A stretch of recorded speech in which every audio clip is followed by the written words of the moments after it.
Hello everyone, मेरा नाम है ससीनाथ झा और आप सभी का स्वागत है आपके अपने ब्यूटीफुल से यूट्यूब चैनल प्रो क्लासेस में। Class 10 science NCERT solution complete series में आज हम करेंगे लेक्चर नंबर 2 पार्ट 2, जिसमें हम करेंगे chapter 1 chemical reaction and equation exercise के क्वेश्चन नंबर 11 से लेकर 20 तक के solution with best explanation. So without wasting time let's get started. Question number 11 है why are decomposition reaction called the opposite of combination reaction, यानी कि decomposition reaction combination reaction का अपोजिट कैसे कहलाती है, और इस चीज़ पे आपको कुछ इक्वेशंस भी लिखनी है।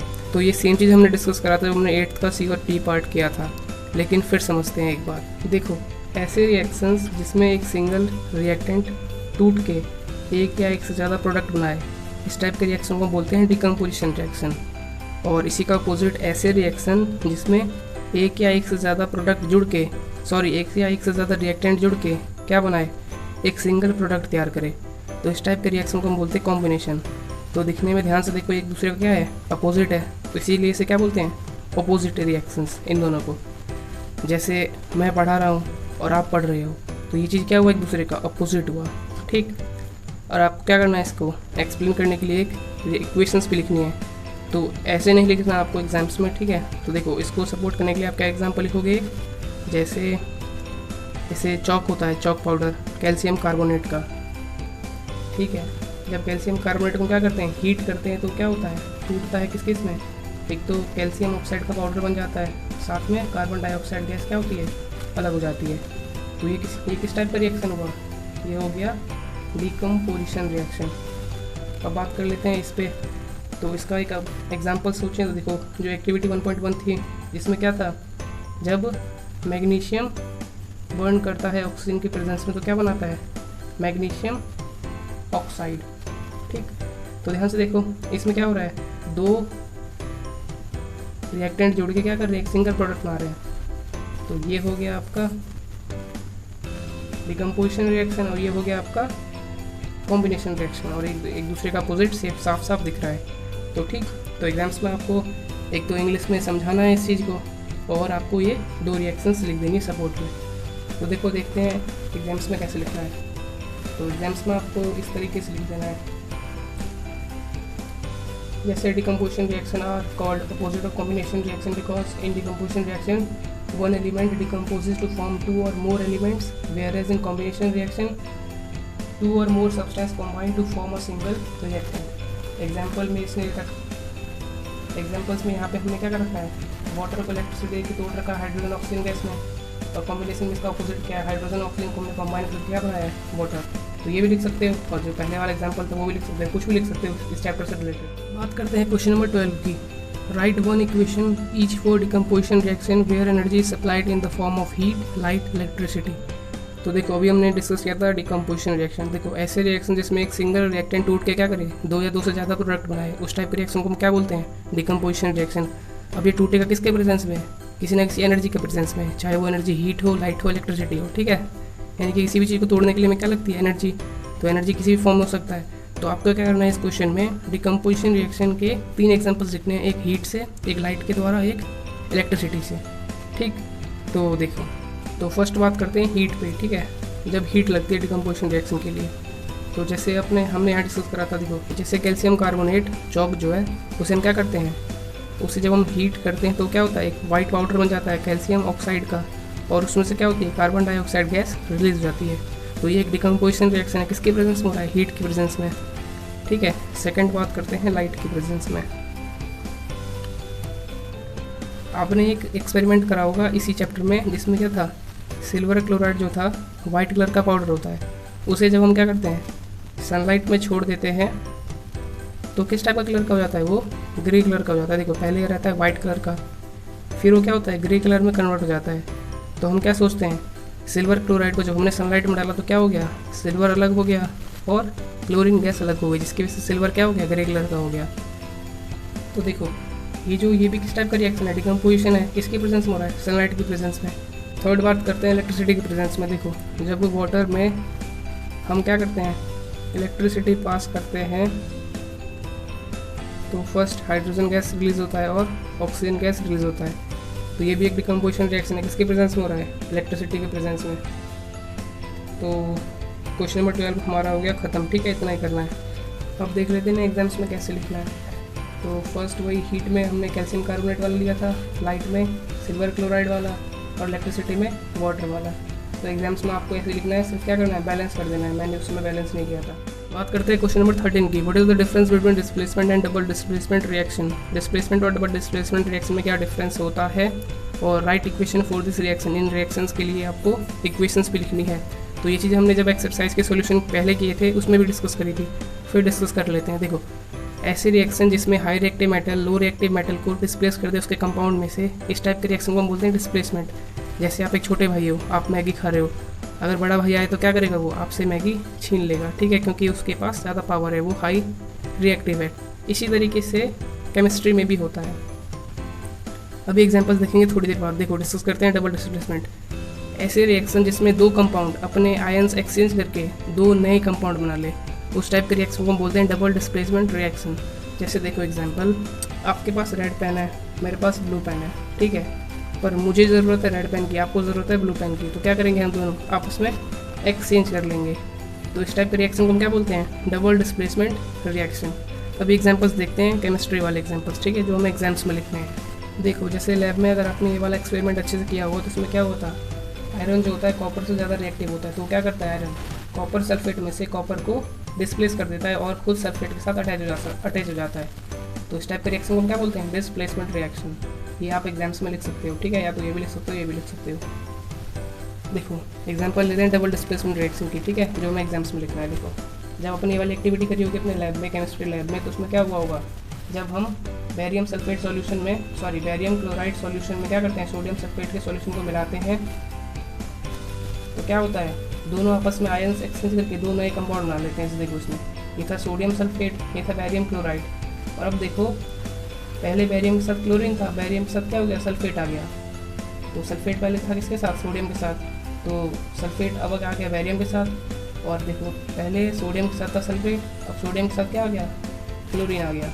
यानी कि इन दोनों ने आपस में आयंस एक्सचेंज करके दो नए कंपाउंड बना लिए। तो इस टाइप के रिएक्शन को हम क्या बोलते हैं, डबल डिस्प्लेसमेंट रिएक्शन। तो ये चीज़ आपको एग्जाम्स में देखो किस टाइप से लिखनी है, देखते हैं। तो एग्जाम में आपको कुछ इस तरीके से लिखना है, the reaction in which an element displace another element from its compound is called displacement reaction, whereas the reaction in which there is a exchange of ions between the reactants to form new compounds is known as double displacement reaction। Equation लिख सकते हो कोई सी भी। ठीक है, जो भी इस बुक में गिवन को आप क्या कर सकते हो, एक एक रिएक्शन याद कर सकते हो हर एक रिएक्शंस के लिए, जो कि मोस्ट इंपॉर्टेंट है चैप्टर के लिए। देखो, डिस्प्लेसमेंट रिएक्शन के लिए हमने ये लिख लिया, आयरन और कॉपर सल्फेट वाला, और डबल डिस्प्लेसमेंट के लिए सोडियम सल्फेट और बैरियम क्लोराइड वाला लिख लिया। तो ये चीज़ आपको एग्जाम्स में भी ऐसे लिखनी है। ओके, बात करते हैं क्वेश्चन 14 की। In the refining of silver, the recovery of silver from silver nitrate solution involve displacement of copper metal, write down the reaction involve.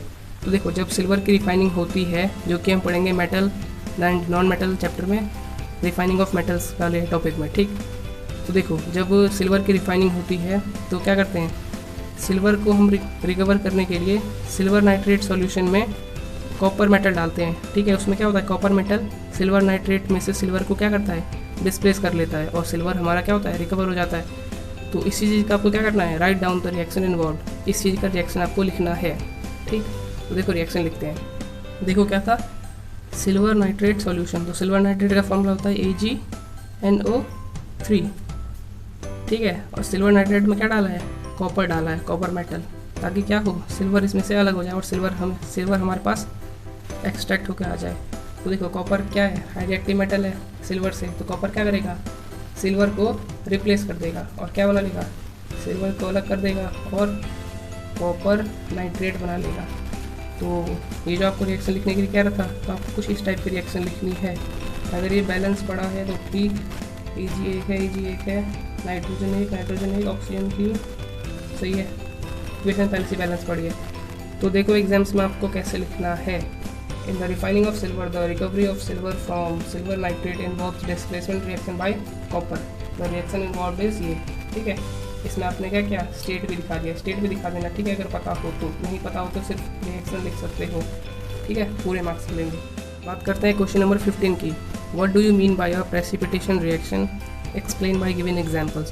Precipitation reaction क्या होते हैं और आपको एक्सप्लेन करना है एग्जांपल देके। तो देखो, ऐसे रिएक्शन जिसमें एक इंसॉल्यूबल सॉलिड कंपाउंड बन जाए, ठीक है, प्रोडक्ट बनने के साथ, तो उस टाइप के रिएक्शन को हम बोलते हैं प्रेसिपिटेशन रिएक्शन। फॉर एग्जांपल देखो, जब हम नमक और पानी का सॉल्यूशन तैयार करते हैं तो उसमें क्या होता है, कोई भी सॉलिड कंपाउंड नहीं मिलता है, नहीं बनता है, लास्ट में पूरा क्या होता है, डिजॉल्व हो जाता है। पर देखो, पर अगर हमारी नमक में क्या हो, मट्टी मिली हुई हो, तो जब हम उसका सॉल्यूशन तैयार करेंगे तो क्या होगा, वो मट्टी क्या होगी, अलग से प्रेसिपिटेट बन जाएगी। तो इस टाइप के रिएक्शन हम क्या बोलते हैं, प्रेसिपिटेशन रिएक्शन। तो एग्जाम्पल हम ये तो लिख नहीं सकते, नमक मिट्टी पानी, ठीक।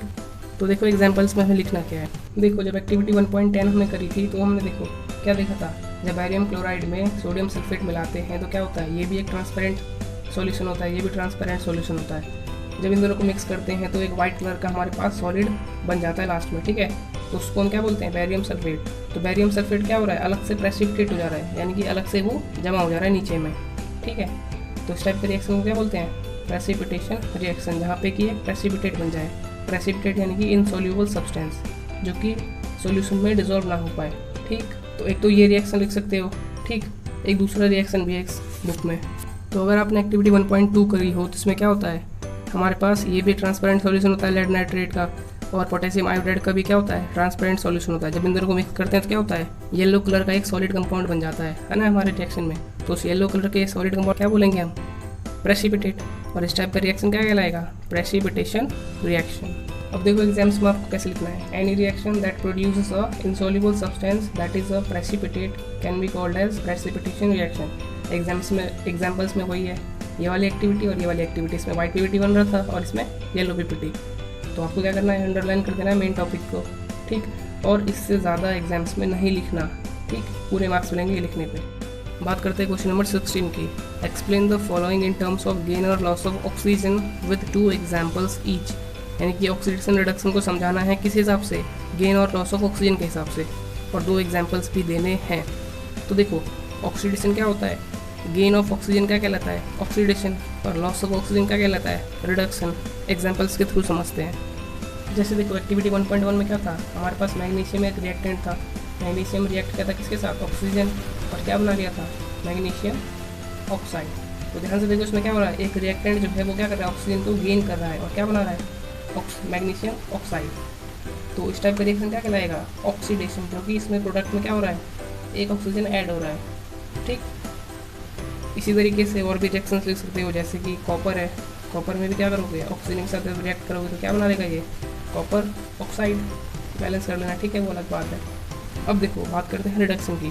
तो रिडक्शन में क्या होता है, ऑक्सीजन लॉस होता है। जैसे कि रिएक्शन देखो, जैसे कि मान लो वाटर है, ठीक है, सॉरी, जैसे वाटर है, तो वाटर में अगर हम क्या करते हैं, इलेक्ट्रिसिटी पास करते हैं तो क्या होता है, हाइड्रोजन और ऑक्सीजन गैस अलग अलग हो जाता है। तो ध्यान से देखो, जो वाटर का मॉलिक्यूल था इसने क्या किया, ऑक्सीजन को लॉस कर दिया। तो गेन ऑफ, तो लॉस ऑफ ऑक्सीजन क्या कहलाता है, रिडक्शन। तो ये रिडक्शन का एग्जाम्पल हो गया। देखो तो आपको एग्जाम्स में कैसे लिखना है, ऑक्सीडेशन और chemical reaction in which gain of oxygen takes place. For example magnesium oxygen जुड़ा तो मैग्नीशियम ऑक्साइड बना, तो ये क्या कहलाएगा, ऑक्सीडेशन। ऑक्सीडेशन रिडक्शन क्या होगा, और chemical reaction in which loss of oxygen takes place. For example mercury oxide में से ऑक्सीजन रिमूव हो गया, लॉस हो गया, तो क्या कहलाएगा ये, रिडक्शन। हाइड्रोजन वाटर में से ऑक्सीजन अलग हो गया तो ये क्या कहलाएगा, रिडक्शन। इस चैप्टर में कुछ कुछ चीज़ें बहुत ज़्यादा इंपॉर्टेंट है, जैसे कि इक्वेशन को बैलेंस करना, ठीक है, हर एक रिएक्शन के एक एक एग्जाम्पल्स याद करना, और कुछ डेफिनेशंस याद करना। अगर इतना भी कर लेते हो तो इस चैप्टर में एक्सप्लोर करना बहुत ज़्यादा ईजी हो जाता है, ठीक। तो आपको ये सारी चीज़ें कर लेनी है। बात करते हैं क्वेश्चन नंबर 17 की। अ shiny brown coloured element x on heating in air becomes black in colour. तो एक शाइनी ब्राउन कलर का एलिमेंट था एक्स, जो कि हमें नहीं पता, और उसे जब हमने क्या किया, एयर में हीट किया तो क्या हो गया, ब्लैक कलर का हो गया, यानी कि ब्राउन से ब्लैक हो गया। तो आपको क्या बताना है, नेम द एलिमेंट एक्स। आपको ये बताना है कि एलिमेंट एक्स है क्या, और बताना है the black coloured compound form, इसका भी नेम बताना है, ये जो ब्लैक कलर्ड कंपाउंड बना है वो क्या है। तो देखो एक ऐसा एलिमेंट सोचो जो कि ब्राउन कलर का हो, तो हमारे दिमाग में सबसे पहला क्या आता है, कॉपर, क्योंकि कॉपर हम डेली लाइफ में देखते हैं जो कि क्या होता है, ब्राउन कलर का होता है, ठीक है। तो देखो क्या अगर ऐसा होता है, जब हम कॉपर को हीट करते हैं ऑक्सीजन के प्रेजेंस में, क्या वो ब्लैक कलर का हो जाता है, तो पता करते हैं। देखो तो देखो जब आपने एक्टिविटी 1.11 करी होगी तो आपने इसमें देखा होगा, जब कॉपर को ऑक्सीजन के प्रेजेंस में हीट करते हैं तो क्या होता है, कॉपर ऑक्साइड में कन्वर्ट हो जाता है। और यहाँ पे ब्राउन कलर का होता है, और ऑक्सीजन के और रिएक्शन के बाद क्या हो जाता है, ब्लैक कलर का हो जाता है। इसके बाद अगर हम इस ब्लैक कलर में हाइड्रोजन गैस पास करते हैं, फिर से ब्राउन हो जाता है। ठीक है, यह है तो ऑक्सीडेशन रिडक्शन का। पर ये जो हमारा क्वेश्चन था जो भी हम कर रहे थे, वो इसी से रिलेटेड था, है ना। एक ब्राउन कलर कंपाउंड है, उसे हमने हीट किया, वो ब्लैक में कन्वर्ट हो गया, तो ये मिला जुला के इस रिएक्शन को शो कर रहा था। ठीक है, वो जो हमने अभी क्वेश्चन किया था, तो मिला जुला के ये क्वेश्चन क्या कर रहा था, इसी चीज़ की बात कर रहा था, कॉपर की, जो कि क्या है ब्राउन, और हीट करने क्या हो गया ब्लैक। वो ब्लैक कलर कंपाउंड क्या होगा हमारे पास, ये हो गया आपका ब्लैक, और इसका नाम क्या हो गया, कॉपर ऑक्साइड। ठीक है, और इसका नाम क्या हो गया, कॉपर। तो आपका जो था नेम द एलिमेंट एक्स, तो एक्स का नाम क्या हो गया, कॉपर, और ब्राउन कलर्ड कंपाउंड का क्या हो गया नाम, कॉपर ऑक्साइड। तो देखो एग्जाम्स में कैसे लिखना है आपको एग्जाम्स में कुछ इस तरीके से लिखना है, the name of the element x is copper and the name of the black coloured compound is copper oxide, और ये रिएक्शन भी साथ में लिख सकते हो इस चीज़ को प्रूफ करने के लिए। ठीक, इससे ज़्यादा बिल्कुल भी मत लिखना। ठीक है भाई, एक ही नंबर का आता है ये। बात करते हैं क्वेश्चन में रेटिंग की। Why do we apply paint on iron articles, यानी कि आयरन से बनी हुई चीज़ों पे हम पेंट क्यों करते हैं। तो ये तो बहुत ईजी है, खुद से सोचो एक बार। देखो आयरन की बनी हुई चीज़ों पे क्या होता है, हर साल जंग लग जाता है ना। बारिश के मौसम में जंग लगने के चांसेस बहुत ज़्यादा बढ़ जाते हैं, तो हम क्या करते हैं उस मौसम में, उसके ऊपर हम सिंपल पेंट कर देते हैं। ठीक, तो पेंट करने से क्या होता है, जंग लगने से लोहा बच जाता है हमारा। जैसे दिवाली पे हम हर साल पेंट करते हैं, तो खाली चमकने के लिए थोड़ी करते हैं, मेन पर्पस उसका होता है कि वो जंग से बच सके। तो इसका सिंपल से यही क्या हो गया, एक्सप्लेनेशन हो गया। इस चीज़ को आपको क्या लिखना है, इंग्लिश में लिखना है। तो देखो आपको एग्जाम में ऐसे लिखना है, वी अप्लाई पेंट और iron article because it prevent them from rusting. इतना ईजी था। बात करते हैं क्वेश्चन नंबर 19 की। Oil and fat containing food items are flushed with nitrogen, why. तो देखो आपने ध्यान से देखा हो तो चिप्स के पैकेट, कुरकुरे के पैकेट, इनमें क्या होता है, एक गैस फिल सा होता है। ठीक है, वो नाइट्रोजन गैस होता है। तो देखो मिला जुला क्वेश्चन कह रहा है कि उसमें हम नाइट्रोजन गैस क्यों भरते हैं। जो इस टाइप की फूड्स होती हैं इसमें ऑयल और फैट होता है, तो उसके ख़राब होने के चांसेस बहुत ज़्यादा होते हैं। ठीक है, क्योंकि होता क्या है, हमारे एटमॉस्फेयर में जो ऑक्सीजन है वो इस टाइप के फूड के साथ रिएक्ट कर लेता है। ठीक है, और रिएक्ट करके उस फूड को क्या करता है, रेंसिड बना देता है। तो इस चीज़ से फूड को बचाने के लिए हम क्या करते हैं, अपने पैकेट्स में नाइट्रोजन गैस भर देते हैं, ताकि वो क्या हो, उस फूड का लाइफ बढ़ जाए। ठीक, अब नाइट्रोजन क्यों भरते हैं, तो इसलिए भरते हैं क्योंकि नाइट्रोजन गैस सबसे पहले तो बहुत सस्ती है, और उसके पास हर एक फीचर है जो कि फूड को रेंसिडिटी से बचाने के लिए होती है। ठीक, तो इस चीज़ को आपको इंग्लिश में लिखना है कुछ इस तरीके से, oil and fat containing food items are flushed with nitrogen because it prevent them from rancidity. ठीक है, रेंसिडिटी भी डिस्कस करेंगे बी वाले पार्ट में। बात करते हैं क्वेश्चन नंबर 20 की। Explain the following term with one example each. इन दोनों टर्म्स को आपको एक्सप्लेन करना है और एक एग्जाम्पल लिखना है। फर्स्ट है कोरोजन। तो देखो आसान भाषा में किसी भी मेटल के ख़राब होने को कोरोजन बोलते हैं। जैसे आयरन में जंग लग जाना, ठीक है, लोहे में जंग लग जाना कोरोजन है। और आपने देखा होगा चांदी के जो बर्तन होते हैं या फिर चांदी की जो चीज़ें होती हैं उसमें क्या होता है, ब्लैक कलर की लेयर लग जाती है। ठीक है, तो उसे भी बोल सकते हैं कोरोजन। या फिर आपने देखा होगा कॉपर की जो चीज़ें होती हैं उस पर ग्रीन कलर की लेयर आ जाती है, यानी कि किसी भी मेटल का ख़राब हो जाना। ठीक है, नेचुरल से ख़राब हो जाना उसको कहते हैं कोरोजन। ठीक, अब ये कोरोजन किसकी वजह से होता है, तो इसका एक मेन कारण होता है ऑक्सीजन, दूसरा वाटर, और भी काफ़ी सारी चीज़ें हो सकती हैं। ठीक है, तो इस चीज़ को बोलते हैं कोरोजन। एग्जाम्पल क्या लिख सकते हो, तीनों में से कुछ भी लिख सकते हो। एक तो लिख सकते हो रस्टिंग ऑफ आयरन, है ना, ब्लैक कोटिंग ऑफ सिल्वर, या फिर green layering of copper. Second है रेंसिडिटी। तो आसान भाषा में कोई भी ऐसा फूड जिसमें ऑयल और फैट हो, लगभग सारी फूड्स में होता है, उस तरह की फूड्स के ख़राब होने को हम बोलते हैं रेंसिडिटी। जैसे आपने ये चीज़ ऑब्जर्व भी करी होगी अपने घर में। ठीक है, जिस भी खाने को हम कुछ समय तक रख देते हैं, ठीक है, ज़्यादा समय बाद क्या होता है, वो खाना ख़राब हो जाता है। तो इस चीज़ को हम क्या बोलते हैं, रेंसिडिटी। अब ये क्यों होता है, इसके पीछे रीज़न होता है ऑक्सीडेशन का ही। ठीक है, ये भी ऑक्सीडेशन की वजह से, ये भी ऑक्सीडेशन की वजह से। अब ऑक्सीजन के साथ कैसे रिएक्ट करके ख़राब होता है, ये चीज़ आपको हायर क्लास में पता चलेगी, जैसे 11th में भी केमिस्ट्री में है ये चीज़। ठीक है, तो यहाँ पे आपको सिर्फ ये समझना है कि रेंसिडिटी ऊपर ऊपर क्या होती है। अब देखो आपको एग्जाम्स में कैसे लिखना है। Corrosion, it is the depletion of upper layer of metal by the action of air and moisture, यानी कि एयर एंड मॉइस्चर की वजह से मेटल के अपर लेयर का ख़राब होना कोरोजन कहलाता है। जैसे एग्जाम्पल क्या लिख सकते हो, रस्टिंग ऑफ आयरन। ठीक, rancidity, it is the oxidation of fat and oil present in food when expose to open atmosphere, यानी कि किसी भी फूड का ख़राब होना ऑक्सीडेशन की वजह से, ठीक है, इस चीज़ को बोलते हैं रेंसिडिटी। अब जैसे इसमें एग्जांपल क्या लिख सकते हो, किसी भी फूड का क्या होना, उसका टेस्ट और स्मेल ख़राब हो जाना, इस चीज़ को क्या बोलेंगे, रेंसिडिटी। तो इस चीज़ से बचाने के लिए बहुत सारी चीज़ें आती हैं, एंटीऑक्सीडेंट्स, ठीक है, नमक डाल दो तो थोड़ा लेट ख़राब होता है, या फिर फ्रिज में रख लें तो वो उससे भी बचता है, सनलाइट से दूर रखो, ठीक है, वो बहुत सारी बातें। तो आज के इस लेक्चर में हमने डिस्कस किया चैप्टर फर्स्ट के क्वेश्चन नंबर 11 से लेकर 20 तक के सॉल्यूशन। तो मिला जुला के चैप्टर हो चुका है हमारा फिनिश। नेक्स्ट लेक्चर में स्टार्ट करेंगे chapter second acid base and salt के in text solution with best explanation. तो आज के इस लेक्चर के PDF का डाउनलोड लिंक आपको डिस्क्रिप्शन बॉक्स में मिल जाएगा। इस लेक्चर से रिलेटेड अगर कोई क्वेरी है तो feel free to ask in the comment box, जितनी जल्दी हो सके मैं रिप्लाई देने की कोशिश करूँगा। और अगर लेक्चर समझ आया हो और हेल्पफुल लगी हो तो आप लाइक कर सकते हो और अपने दोस्तों के साथ शेयर भी कर सकते हो। That's all for this lecture. मिलते हैं नेक्स्ट लेक्चर में। तो इसी के साथ जय हिंद, जय भारत।